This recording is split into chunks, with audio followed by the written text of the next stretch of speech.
Assalamualaikum warahmatullahi wabarakatuh. Adik-adik, hari ini kita belajar tentang materi genetik pertemuan kedua. Sebelumnya, jangan lupa berdoa dulu agar ilmu yang didapat itu mudah menyerap keingatan kita dan selalu berkah ilmunya dan bermanfaat ya. Nah, di pertemuan kedua ini kita akan membahas tentang DNA dan RNA. Sebelumnya, mohon maaf bila ada suara-suara yang mengganggu, dan diharapkan nih adik-adik fokus terhadap materi ini, karena materi genetik ini bakalan berkesinambungan dengan materi-materi selanjutnya seperti pembelahan sel, terus hereditas dan lain-lain. Pokoknya materi ini tuh penting banget buat dasar nanti bab-bab selanjutnya ya. Nah, jadi di sini kita belajar tentang hari ini nih, kita mau belajar tentang materi genetik ya. Masih kemarin kita sudah belajar kromosom dan gen, makanya di sini ibu coret. Sekarang kita belajar tentang DNA dan RNA. Nah, di sini nih, di dalam gen terdapat materi genetik yaitu DNA dan RNA. Nah, jadi hari ini kita akan mempelajari tentang DNA dan RNA. Nah, untuk sintesis protein kita bahas minggu depan ya. Nah, karena sintesis protein ini materinya lebih kompleks, jadi jangan lupa disimak video ini, oke? DNA. Nah, minggu lalu kita belajar kromosom dan gen. Nah, adik-adik yang nonton video dan memperhatikan pasti sudah tidak asing ya sama gambar ini. Nah, di sini itu ada kromosom yang kemarin ini, kromosom Rolling Stone, dan di sini ada DNA yang rantainya itu 2 atau double helix. Nah, di sini itu ada basa nitrogen. Nah, di sini itu ada nukleotida, ini DNA. Nah, sebelumnya apa sih DNA dan nukleotida ini? Nah, jangan lupa diperhatikan ya. Nah, jadi DNA itu, deoksiribonukleik acid, adalah asam nukleat yang menyusun gen di setiap inti sel. Jadi, DNA ini terdapat di setiap inti sel. Nah, yang mana di setiap inti sel ini, kemarin kita sudah bahas, di dalam satu inti sel itu terdapat 46 kromosom ya. Nah, selain itu, DNA juga terdapat dalam mitokondria, kloroplas, sentriol, plastid, dan sitoplasma. Jadi ini tuh organel-organel sel yang di dalamnya itu terdapat DNA. Nah, DNA merupakan materi genetik yang berfungsi membawa informasi biologis dari setiap makhluk hidup dan beberapa virus. Jadi DNA ini sebagai pembawa informasi biologis dari setiap makhluk hidup. Jadi misalnya dari induk untuk ke anak, nah gitu ya. Dan beberapa virus. Jadi virus itu kalian sudah belajar ya di kelas 10. Dia itu memiliki asam nukleat. Nah, di dalamnya itu ada DNA atau RNA. Jadi antara itu, tapi salah satu ya virus punyanya. Nah, DNA dibawa oleh setiap individu ke keturunannya. Dan DNA pun berfungsi untuk sintesis protein. Nah, ini nanti kita bahas minggu depan. Jadi paham ya, DNA ini merupakan asam nukleat yang menyusun gen di dalam inti sel. Oke? Lanjut. Sebelumnya ini nih. Nah, DNA ini gambaran animasinya seperti ini.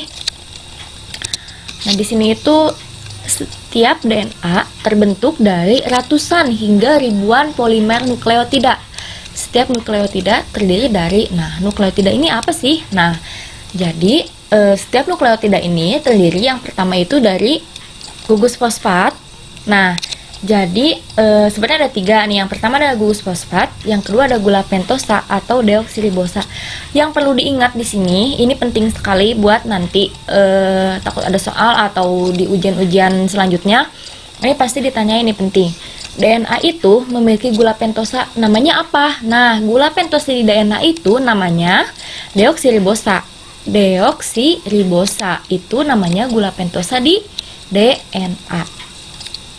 Oke, lanjut. Nah, yang ketiga ini polimer nukleotida itu basa nitrogen. Nah, basa nitrogen di DNA ada 4. Yang pertama ada adenin, guanin, sitosin, dan timin. Makanya ini nih AGST, adenin, guanin, sitosin, dan timin. Nah, ini juga perlu diingat sama kalian ya, ini penting. Jadi yang pertama ini nih, nah perbedaan nukleotida. Nah, nukleotida ini apa? Nah, nukleotida itu ini nih.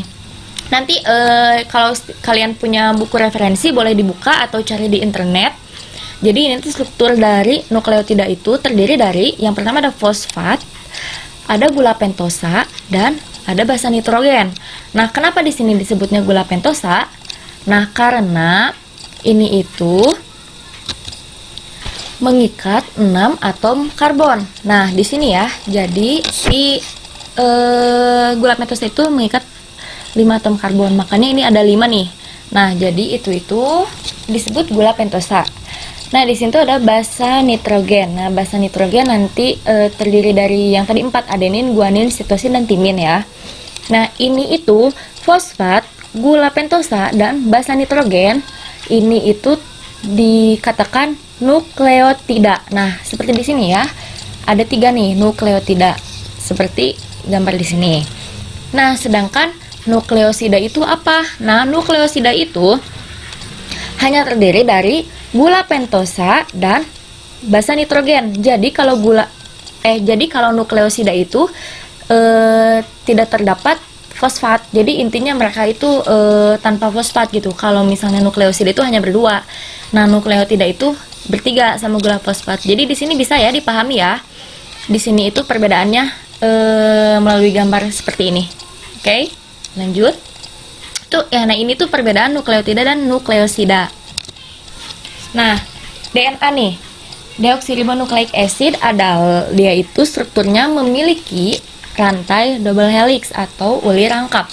Nah, bisa dilihat di sini double helix itu dia itu memiliki rantai yang rangkap nih, 2 nih yang warna abu. Ini ya.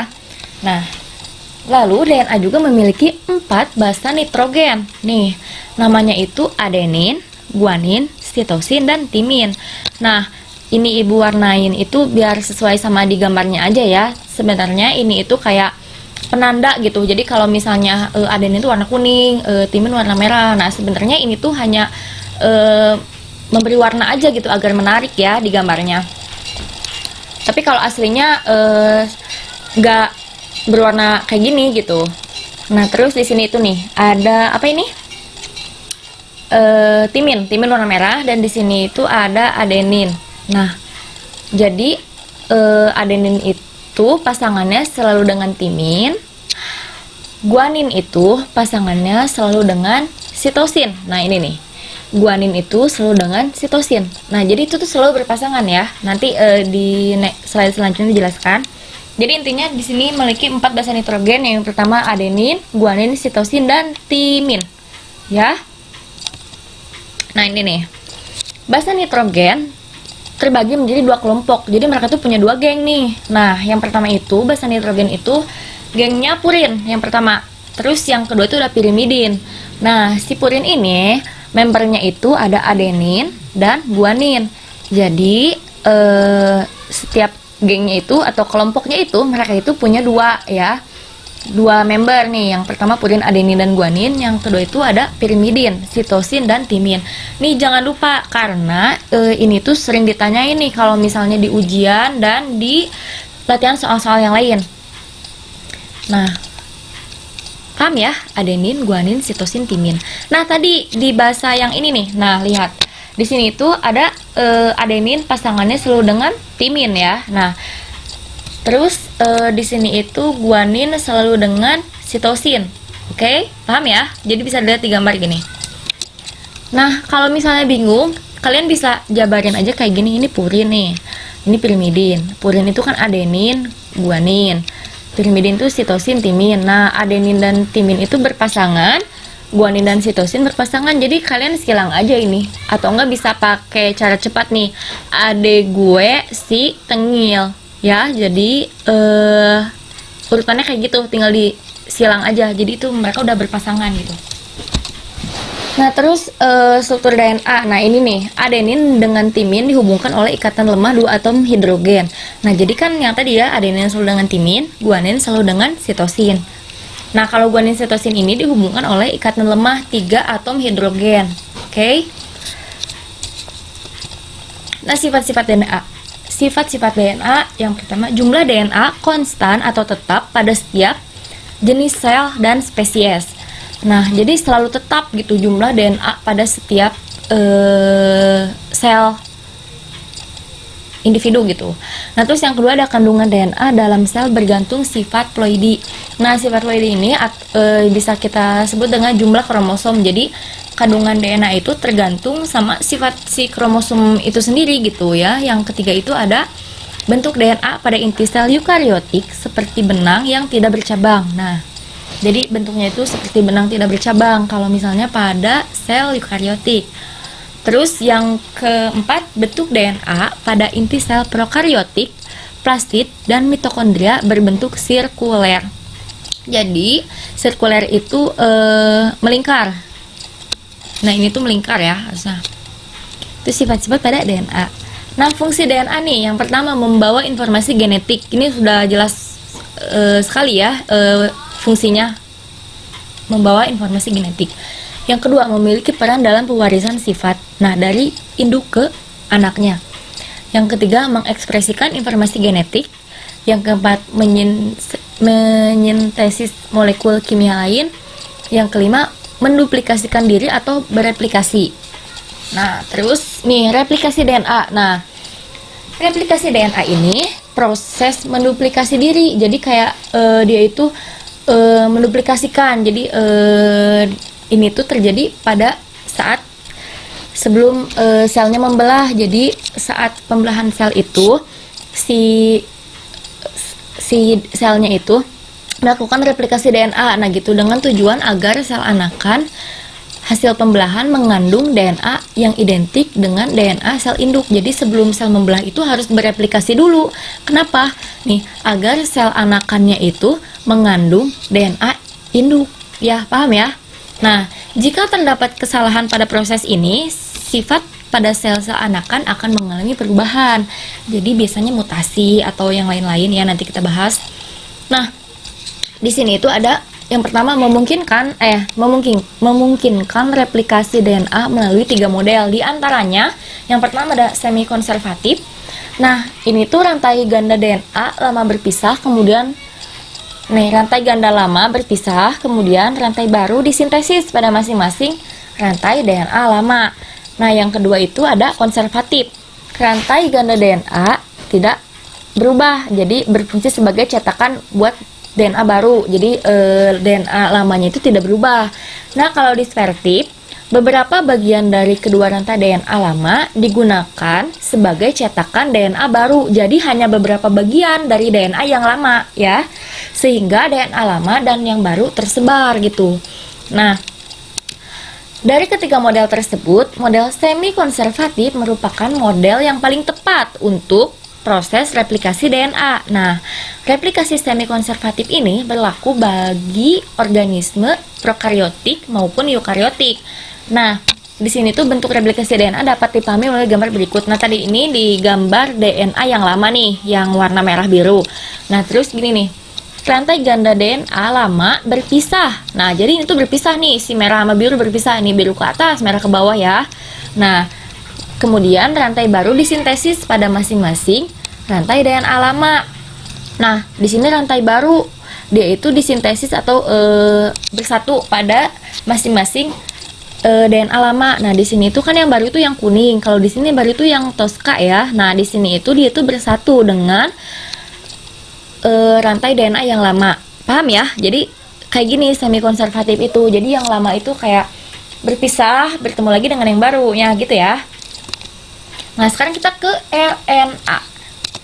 Nah, RNA ribonucleic acid adalah makromolekul polinukleotida berupa rantai tunggal yang tidak berpilin seperti halnya DNA. Jadi gini, kalau DNA itu bentuknya itu berpilin, kalau misalnya RNA itu tidak ya, berbeda dengan DNA nih, tidak berpilin.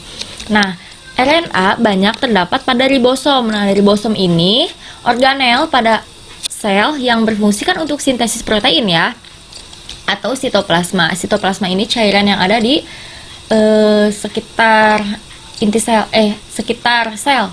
Sitoplasma cairan yang mengisi sel ya. Dan keberadaannya tidak tetap karena mudah terurai. Nah, jadi si RNA ini selain rantainya pendek, nah kan kalau DNA itu rantainya double helix nih yang tadi. Terus dia itu panjang. Nah, kalau RNA ini rantainya itu pendek dan tidak tetap karena mudah terurai nih dan harus dibentuk kembali. Jadi dia itu nggak tetap karena mudah terurai gitu ya. Nah, terus ke struktur nih. Struktur RNA hampir sama dengan DNA, yang membedakannya pada gula pentosa dan basa nitrogen. Jadi strukturnya itu sama nih, kayak gini. Kalau misalnya RNA yang pertama itu ada gula fosfat ya. Nah, fosfat pasti ada sama. Yang kedua nih, tadi kan gula pentosa pada DNA itu namanya apa? Deoksiribosa ya. Nah, kalau di RNA ini gula pentosanya namanya ribosa. Paham ya? Jadi bedanya kalau DNA deoksiribosa, kalau misalnya RNA ribosa. Itu nama gula pentosanya. Lalu yang ketiga ini basa nitrogen. Nah, basa nitrogen ini yang membedakannya itu hanya di timin. Tadi kan kalau di DNA itu adenin, guanin, sitosin, dan timin. Kalau pada RNA ini basa nitrogennya terdiri dari adenin, guanin, sitosin, dan urasil. Nih, U ya, urasil. Nah, kayak gini nih. Struktur RNA memiliki rantai tunggal. Nah, rantainya DNA kan tadi ada 2 ya, kayak gini.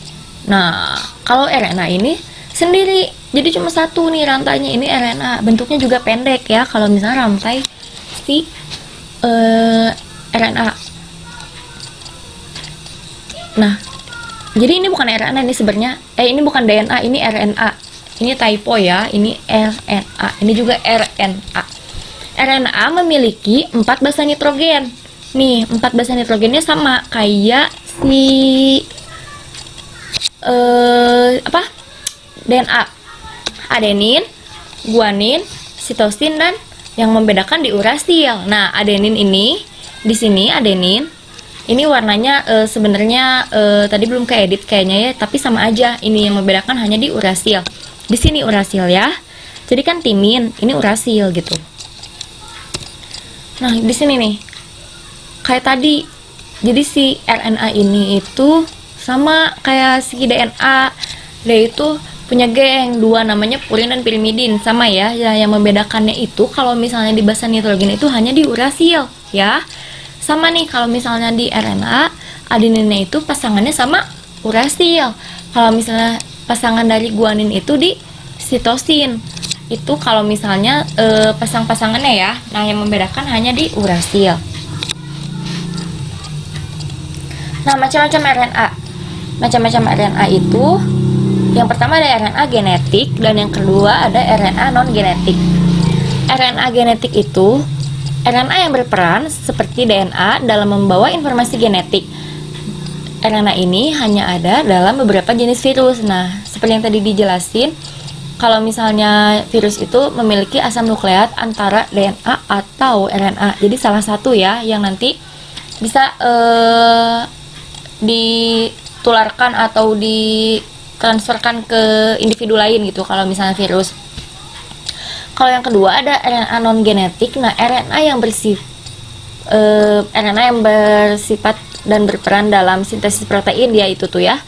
RNA ini ada dalam organisme yang memiliki RNA. Nah, ada 3 macam RNA non genetik. Jadi RNA non genetik ini hanya pada organisme yang memiliki RNA. Jadi ada 3 macam nih RNA non genetik. Nah, yang pertama itu ada mRNA, rRNA, dan tRNA. Nah, nanti kalian cari tahu ya apa mRNA, rRNA, dan tRNA. Maksudnya singkatannya apa? Kalian cari. Dibentuk, jadi 3 ini itu dibentuk oleh DNA ya. Jadi ketiganya dibentuk oleh DNA. Nah, macam-macam RNA genetik itu yang pertama ada mRNA yang berperan membawa kode genetik atau kodon dari DNA ke sitoplasma. Lalu yang kedua itu ada rRNA. rRNA ini terdapat banyak di dalam ribosom. Yang ketiga ada tRNA. Nah, tRNA ini berada dalam sitoplasma dan berperan mengikat asam amino. Nah, jadi masing-masing dari mRNA ini memiliki fungsi yang berbeda-beda. Nah, ini nih mRNA ini RNA messenger, rRNA ini RNA ribosom, dan tRNA ini adalah RNA transfer. Paham ya? Nanti kalian bisa cari literasi lebih jauh tentang macam-macam RNA ini. Yang pasti ini tuh bakal dibahas di sintesis protein. Nah, fungsi RNA. Fungsi RNA berperan dalam proses sintesis protein di dalam sel. Akan tetapi, pada beberapa jenis virus, RNA berperan seperti DNA untuk membawa informasi genetik. Nah, jadi RNA ini berfungsi untuk sintesis protein. Tapi kalau misalnya beberapa jenis virus, RNA itu kayak DNA fungsinya ya untuk membawa informasi genetik. Nah, nih jangan lupa di sini itu ada latihan soal. Kalian cari pembanding nih cari perbedaan antara DNA dan RNA. Nah, ini itu dikerjakan setelah selesai menyimak video ini lalu kirim via PC, oke? Batas pengumpulan jam 12. Jangan lupa dibikin dalam bentuk tabel. Kalau misalnya yang tidak mengumpulkan, nanti akan ada konsekuensi nilai seadanya dan tidak ada nilai keaktifan dan keterampilan, oke? Nah, kalian bisa lihat ini referensi yang ibu pakai itu tuh ada di buku Ilna Ningtyas dan Pratiwi. Terus ada di web juga, ini web materi genetik dan RNA. Di sini itu kalian bisa cari seluas mungkin, bukan hanya di sini saja. Jadi kalian bisa cari di Google atau di Scholar, Google Book dan lain-lain. Pokoknya tentang materi genetik ini sangat banyak sekali ya. Ini ibu dari tadi menjelaskan hanya dasarnya saja. Nah, kalian wajib untuk mencari, oke? Nah, terima kasih sudah memperhatikan. Semoga ilmu yang didapat berkah dan bermanfaat. Amin ya rabbal alamin. Wassalamualaikum warahmatullahi wabarakatuh.